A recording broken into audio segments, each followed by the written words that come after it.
হাই everyone, দেৰিকৈ হ'লেও বহুত বেছি প্লেনিং কৰাৰ পিছত ফাইনেলি আমাৰ ফেমিলি পিকনিক এটা খাবলৈ যাবলৈ ৰেডি হোৱা হৈছে।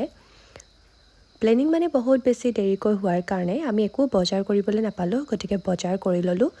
মই খাবলৈ কাৰণে কল লৈ লৈছোঁ, কমলা বিচাৰিছিলোঁ, কিন্তু এই তিনিচুকীয়াখনত মানে সেইডোখৰ ঠাইত কমলাই নাই। আহি আমি পিকনিকৰ ঠাই পালোঁহি। আজি আহিছোঁ আমি মাগুৰী বিললৈ, কিন্তু সেই ফুল ফুলি থকা সেইডোখৰলৈ নহয়, সেইডোখৰ পাৰ হৈ মেলি আহিছোঁ। যিহেতু আমি বহুত বেছি দেৰিকৈ আহিছোঁ, মানে 12:30 বজাত ঘৰৰ পৰা ওলাইছোঁ, আহি পাইছোঁহি 1:30মান বজাত।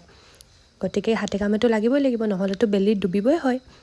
হাতে কামে লাগিলোঁ আৰু ইমান খৰখেদাকৈ ওলোৱাৰ কাৰণে আমাৰ সৰু সুৰা কিছুমান বস্তু থাকি আহিলে, যেনে খুন্দনা, বটলেৰে কাম চলাব লগা হ'ল। তেনেকৈ বাকী সৰু সুৰা বস্তুবোৰো তেনেকৈ মেনেজ কৰি ল'লোঁ। লগালগ সকলো হাতে কামে লাগিলোঁ। আমি চব্জি কাটি মেলি দিলোঁ, মাহঁতে বনালে। গাহৰি পুৰিলে আৰু নচাই নাচি থাকিলে।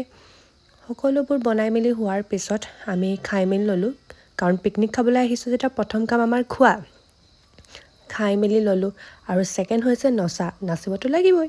আমি নাচিও ল'লোঁ আৰু নাচি মেলি ফটো উঠোঁ মানে আন্ধাৰেই হ'ল। ইমান বেছি আন্ধাৰ হৈ গ'ল যে সেই ঠাইডোখৰত আৰু বেলেগ কোনো নাই, অকল আমিয়ে একেবাৰে শেষত আছোঁ। আজিৰ পিকনিক এনেকৈ আমাৰ সমাপ্ত। আজিলৈ আহিছোঁ, নেক্সট ভিডিঅ'ত আকৌ লগ পাম। Bye bye.